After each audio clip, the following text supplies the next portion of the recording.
फौजी कानून के मुताबिक कोई भी शख्स अगर किसी फर्द को या अफराद को जो आर्मी एक्ट के ताबे हों उनको अपने ज़ाती या सियासी मकासद के लिए इस्तेमाल करे और उसके सबूत और शवाहिद मौजूद हों तो कानून अपना रास्ता खुद बना लेगा। फैज हमीद केस में जो भी मुलविस होगा, कोई भी ओहदा या हैसियत हो, उसके खिलाफ कार्रवाई होगी। फौजी कानून के तहत कोई भी शख्स फौज के किसी फर्द या अफराद को जाती या सियासी मकासद के लिए इस्तेमाल करे तो शवाहिद की बुनियाद पर कानून अपना रास्ता बना लेगा। बानी PTI के खिलाफ फौजी अदालत में केस के सवाल पर DGI SPR का जवाब। लेफ्टिनेंट जनरल अहमद शरीफ चौधरी ने कहा, फौज में कोई जाती मफाद या मखसूस एजेंडे को परवान चढ़ाए तो फौज का खुद एहतसाबी का निजाम हरकत में आ जाता है। फैज हमीद केस सबूत है कि पाक फौज जाती और सियासी मफादात के लिए की गई खिलाफ वर्जियों को किस कदर संजीदगी से लेती है और बिला तफरीक कानून के मुताबिक कार्रवाई करती है। फैज हमीद ने मखसूस सियासी अनासर की ईमा पर कानूनी और आईनी हुदूद से तजावुज किया। पाक फौज खुद एहतसाबी के अमल पर यकीन रखती है। फौज किसी सियासी जमात की मुखालिफ है और ना ही तरफदार और ना ही फौज का कोई सियासी एजेंडा है। किसी भी ऐसे इक़दाम को बर्दाश्त नहीं किया जा सकता जिससे मुसल्लह अफवाज की इज्जत पर हर्फ आए। रियासती इदारों पर अवामी एतमाद ही उन इदारों का सरमाया है। एहतसाब का यह अमल बिला तफरीक जारी रहेगा। PTI का बानी चेयरमैन का मिलिट्री कोर्ट में केस चलाने पर रद्द-ए-अमल। मीडिया से गुफ्तगू में अपोजिशन लीडर उमर अयूब ने दावा किया कि बानी PTI का मिलिट्री ट्रायल नहीं होगा।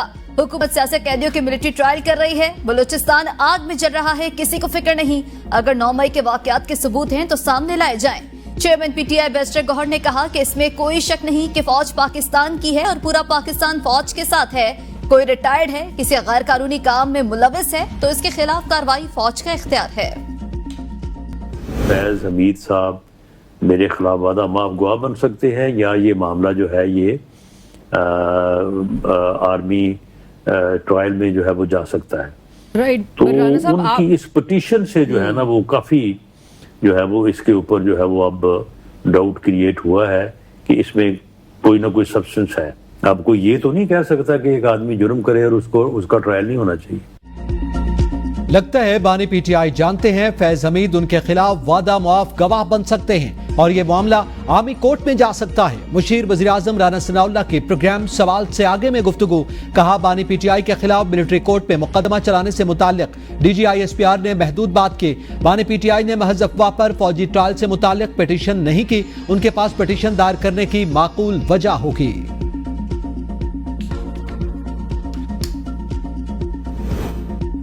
नैब तरमीम का लदम करार देने के खिलाफ अपीलों पर फैसला कल सुनाए जाने का इम्कान। चीफ जस्टिस काजी फायज ईसा की सरबराही में बेंच फैसला सुनाएगा। सुप्रीम कोर्ट ने 6 जून को नैब तरमीम के खिलाफ अपीलों पर फैसला महफूज किया था। वफाकी हुकूमत ने 2022 में नैब कानून में तरमीम की थी। बानी PTI ने नैब तरमीम को चैलेंज किया था। इंट्रा कोर्ट अपील में बानी PTI को भी जेल से वीडियो लिंक पर सुना गया था। साबिक चीफ जस्टिस उमर अता बंदयाल की सरबराही में बेंच ने बेशतर तरमीम का लदम करार दी थी। वफाकी हुकूमत ने फैसले के खिलाफ इंट्रा कोर्ट अपील दायर की थी। पाक फौज मौजूदा सिक्योरिटी चैलेंजेस से पूरी तरह बाखबर। दुश्मन के अज़ाइम नाकाम बनाने के लिए अपनी सलाहियतों में इजाफा जारी रखेंगे। वज़ीर आज़म का अज़्म आर्मी वॉर गेम के इख्तितामी इजलास में शिरकत। पाक फौज की ऑपरेशनल तैयारियों पर मुकम्मल इत्मीनान का इजहार। कहा, खित्ते में इस्तेहकाम बरकरार रखने में मुसल्लह अफवाज का कलीदी किरदार है। स्ट्रेटेजिक इस्तेहकाम और एटमी तवाज़ुन जनूबी एशिया के अमन के लिए जरूरी है। अस्करी क़यादत का कौमी खुद मुख्तारी और इलाकाई सालमियत की हर कीमत पर तहफ़्फ़ुज़ के गैर मुतज़लज़ल अज़्म का यादा। पाकिस्तान के खिलाफ जारहाना अज़ाइम नाकाम बनाने के लिए अपनी सलाहियतों में इजाफा जारी रखने का अज़्म। वज़ीर आज़म को पाक फौज की ऑपरेशनल तैयारियों पर जामे ब्रीफिंग दी गई। इजलास में वज़ीर दिफा, वज़ीर खजाना, वज़ीर इत्तलात, आर्मी चीफ और आला अस्करी हुक्काम ने शिरकत की।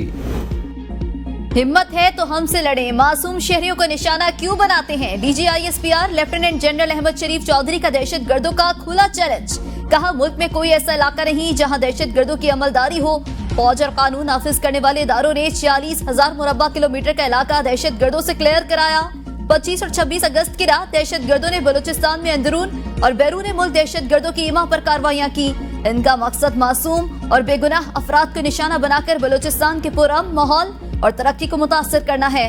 फोर्सेस ने जवाबी कार्रवाई करते हुए 21 दहशतगर्दों को जहन्नुम वासिल किया। 14 जवान शहीद हुए। पुल क्या फौजी टारगेट था जिसे उड़ाया गया? दहशतगर्दों के लिए वाज़ेह पैगाम है कि शहरियों के जानो माल और तरक्की के दुश्मनों से रियासत आहानी हाथों से निपटेगी। बलूचिस्तान में एहसास महरूमी और रियासती जबर का तासुर पाया जाता है। वहाँ एहसास महरूमी और जबर के बयानिए बनाए जाते हैं। जब से अफगानिस्तान में तब्दीली आई, फितना लखारिज और दहशतगर्दों की सहूलतकारी बढ़ चुकी। हुकूमत पाकिस्तान अफगान अबूरी हुकूमत के साथ राबते में है। हम चाहते हैं कि वो पाकिस्तान पर खवारिज को कतन फौकियत न दे।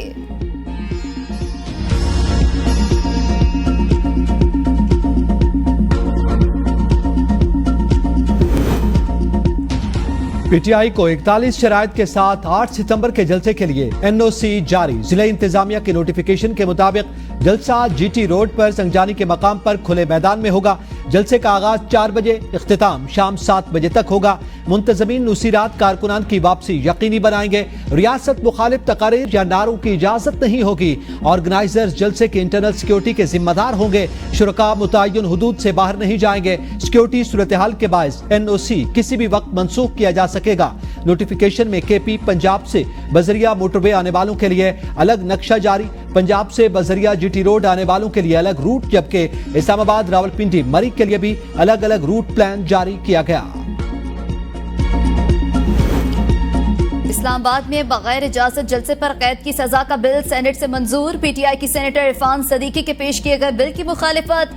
सेनेटर अली जफर ने कहा, पीटीआई का जलसा रोकने की कोशिश की जा रही है। सेनेटर इरफान सदीकी बोले, हम इस चीज को रेगुलेट करने की कोशिश कर रहे हैं। आप जहां चाहें जलसा करें, हम तो सहूलत दे रहे हैं, हमारा और कोई मकसद नहीं। वजीर कानून आजम नजीर तारड़ ने बताया कि ये रूल्स इस हाउस ने बनाए हैं। कायदे हिज़्ब इख्तिलाफ शिबली फराज ने कहा कि आप अपनी अथॉरिटी का गलत इस्तेमाल कर रहे हैं। यह कानून आपके गले पड़ेगा। जब क्रिकेट टीमें आती हैं तब भी शहर को महसूर कर दिया जाता है। इस बिल पर आपकी बदनीयती वाज़ेह हो चुकी।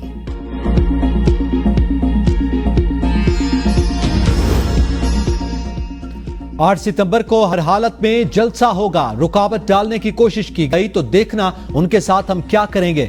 इस बार किसी की हिदायत पर जलसा मनसूख या मुलतवी नहीं किया जाएगा। वज़ीर आला खैबर पख्तूनख्वा ने वाज़ेह कर दिया। अली अमीन गंडापुर की ज़ेर सदारत इजलास में जलसे के लिए प्लान ए, बी और सी तैयार। जलसे को कामयाब बनाने के लिए तैयारियां शुरू। हर मेंबर कौमी और सूबाई असम्बली को 2000 वर्कर्स निकालने का टास्क दे दिया गया। वर्कर्स को ट्रांसपोर्ट, खुराक की फरामी मुताल्लिका एमएनए और एमपीए की होगी। 7 सितंबर तक कॉर्नर मीटिंग्स और घर घर वर्कर्स को तैयार करने के लिए मुहिम चलाने की हिदायत। वज़ीर आज़म 5 साल में आईटी बरामदात $25 अरब तक ले जाने के लिए पुरअज़्म। आईटी माहिरीन से तजावीज़ तलब कर ली। इस्लामाबाद में एक गूगल फॉर पाकिस्तान आगे बढ़ो की तकरीब से खिताब में शहबाज शरीफ ने कहा कि गूगल की कारकर्दगी आलमी सतह और पाकिस्तान में लायक तहसीन है। नौजवानों को बाइख्तियार बनाने और तालीम और तरबियत के लिए वसाइल फराहम करना होंगे। सब्र और इस्तकामत से ही कामयाबी मिलती है। नाकामियों के बाद कामयाबी हासिल करना ही असल जिंदगी है। गूगल की खिदमात बढ़ाने के लिए वफाक के साथ सूबाई हुकूमतों को भी किरदार अदा करना होगा। डिजिटाइजेशन से करप्शन का खात्मा, महसूलात में इजाफा मुमकिन हो सकेगा। वसाइल का मौसर इस्तेमाल यकीनी बनाना होगा।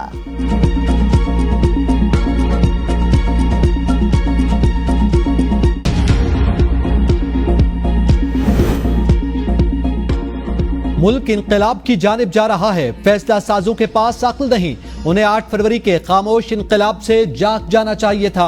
मुझे बताया जा रहा है कि ताकतवर के सामने खड़ा होने की जुर्रत कैसे की। बानी पीटीआई ने अडियाला जेल में सहाफियों से गैर रस्मी गुफ्तगू। कहा, मुझे सबक सिखाने के लिए 7 माह से बुशरा बीबी को जेल में रखा हुआ है। ये मुझे बता रहे हैं कि साइफर के सामने क्यों खड़े हुए। मैं वाजे कर दूं, जेल की चक्की में मर जाऊंगा मगर गुलामी कबूल नहीं करूंगा। अगर केपी में पीटीआई न होती तो वहां भी बलूचिस्तान जैसे मामलात होते। बलूचिस्तान में लोकल बॉडी इलेक्शन करवाए जाएं। इस वक्त मुल्क में डायलॉग की जरूरत है। आप 2004 से दहशतगर्दी खत्म करने के लिए ऑपरेशन कर रहे हैं। अब तक कितना फर्क पड़ा। पाकिस्तान क्रिकेट के साथ हादसा हुआ, दुनिया में हमारा मजाक हो रहा है।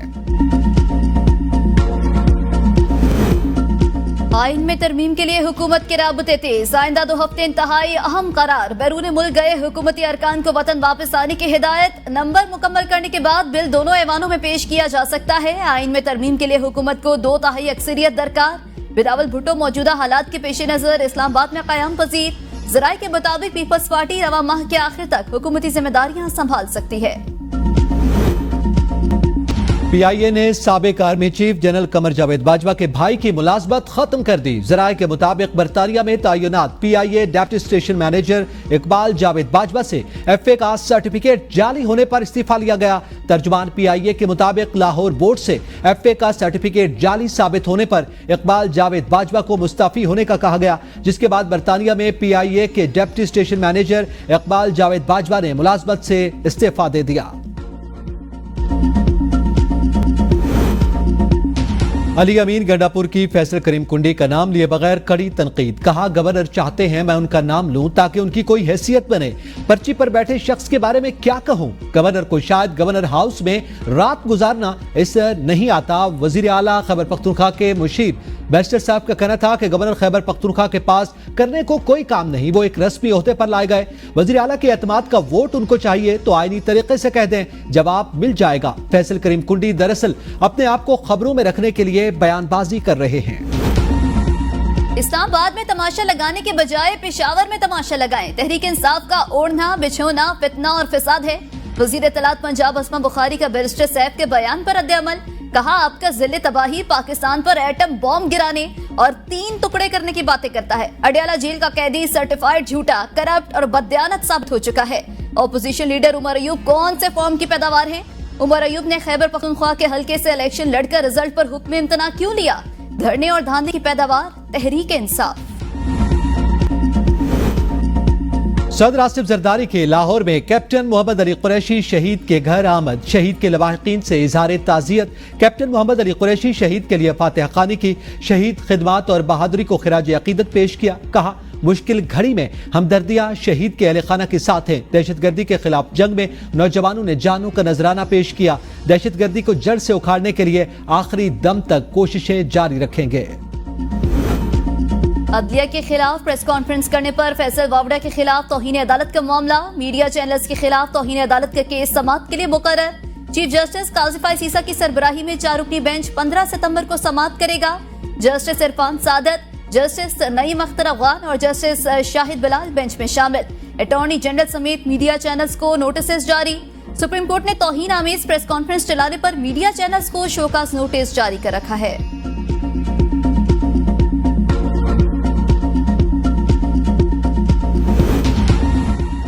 जस्टिस तारिक जहांगीरी की डिग्री गैर मुअस्सर करार देने का जामिया कराची का फैसला मुअत्तल। सिंध हाई कोर्ट ने फेयरमैन्स कमेटी की 17 अगस्त की सिफारिशात भी मुअत्तल कर दी। कराची यूनिवर्सिटी को आइंदा समाअत तक कोई इकदाम करने से भी रोक दिया। तहरीरी हुक्मनामे में कहा, आइन के आर्टिकल 199 के तहत हाई कोर्ट कोई भी गैर कानूनी काम रोक सकती है।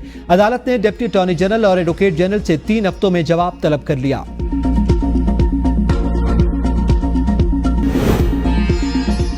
फौज और उसके इदारों ने 360 अरब रुपए का टैक्स जमा करवाया। 100 अरब रुपए फौज ने ड्यूटीज और टैक्सेस की मद में जमा करवाए। फौज ने अपने दिफाई अखराजात में भी कमी की। DGISPR lieutenant general Ahmed Sharif Chaudhary की प्रेस कॉन्फ्रेंस। कहा, महफूज पाकिस्तान ही मजबूत पाकिस्तान की जमानत है। मजबूत इंतजामी ढांचे के बगैर मईशत तरक्की नहीं कर सकती। इस साल बलूचिस्तान का बजट 750 अरब है, उसमें 520 अरब विफाक ने दिए। 70% विभाग ने बजट दिया। यह वसाइल के इस्तेहसाल का बयानिया बनाते हैं, मगर बलूचिस्तान हुकूमत 254 अरब रुपए सिर्फ मुनाफा लेती है रॉयल्टी से। और जो बलूचिस्तान के मादनियात के प्रोजेक्ट्स हैं उनमें 80% लोग बलूचिस्तान के ही हैं। सेहत अच्छी, तालीम अच्छी, मुल्क की तारीख के पहले और सबसे बड़े स्कूल न्यूट्रिशन प्रोग्राम का आगाज। वज़ीर आला पंजाब मरियम नवाज ने डीजी खान में chief minister school nutrition programme pilot project का इफ्तिताह कर दिया। तकरीर से खिताब में मरियम नवाज ने कहा, ख्वाहिश है पंजाब के तमाम स्कूलों में बच्चों को मुकम्मल खाना फराहम करें। वो तमाम सहूलियात देना चाहती हूँ जो प्राइवेट स्कूलों में हासिल हैं। मैं आपके लिए माँ की तरह सोचती हूँ। मेरा दिल करता है हम आपको स्कूल में बाकायदा खाना फराहम करें। आपको मालूम है पाकिस्तान एक अमीर मुल्क नहीं, हमारे वसाइल बहुत थोड़े हैं, लेकिन अच्छा वक्त भी आएगा और आ रहा है।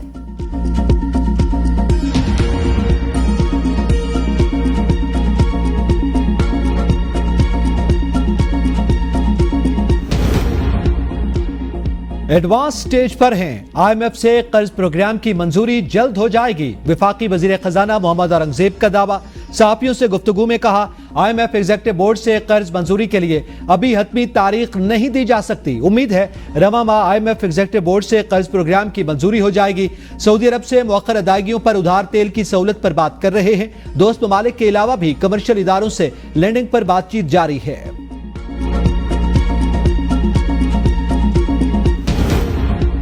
IMF से कर्ज का हुसूल। पाकिस्तानी स्टैंडर्ड चार्टर्ड बैंक से $1 अरब तक के तिजारती कर्ज को बहाल करने की बाज़ाब्ता दरख्वास्त कर दी। कर्ज बहाली का मकसद फाइनेंसिंग का खला पुर करना है, जो IMF के एग्जीक्यूटिव बोर्ड से मंजूरी के हुसूल के लिए जरूरी है।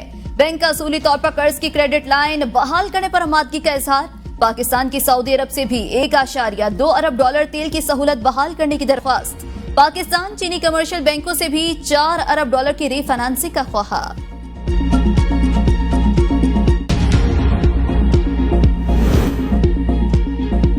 Do more. IMF की विफाकी और सूबाई हुकूमतों पर एक और बड़ी शर्त। विफाक और सूबों को गंदम और गन्ने समेत तमाम ज़रूरी फसलों की इमदादी कीमतें मुकर्रर करने से रोक दिया। गंदम, गन्ना और कपास की नकद फसलें मुतासर होने का खदशा। सब्सिडी पर पाबंदी से किसान को महंगी दरामदी खाद खरीदना पड़ेगी। पाबंदियों पर अमल दरामद रवां फसल खरीफ सीजन से शुरू होगा। सूबाई हुकूमतें गन्ने की इमदादी कीमत मुकर्रर करेंगी, ना ही मिलों की क्रशिंग सीजन शुरू करने का कह सकेंगे। हुकूमत को IMF की शराइत पर जून 2026 तक मुकम्मल अमल दरामद करना होगा। सूबाई हुकूमतों पर बिजली और गैस पर सब्सिडी देने पर भी पाबंदी आयद। मुल्क की मईशत बेहतरी की तरफ गामजन। हमारी तवज्जो मुल्क में महफूज माहौल बनाने पर है। वजीर इत्तलात अता तारड़ की मीडिया से गुफ्तगू। कहा, माशी तरक्की के लिए मुल्क में इस्तेहकाम जरूरी है। हमें इस वक्त 5th जनरेशन वार का सामना है। CPEC पाकिस्तान की तरक्की के लिए रीढ़ की हड्डी की हैसियत रखता है। नेशनल एक्शन प्लान के तहत कराची का अमन बहाल हुआ।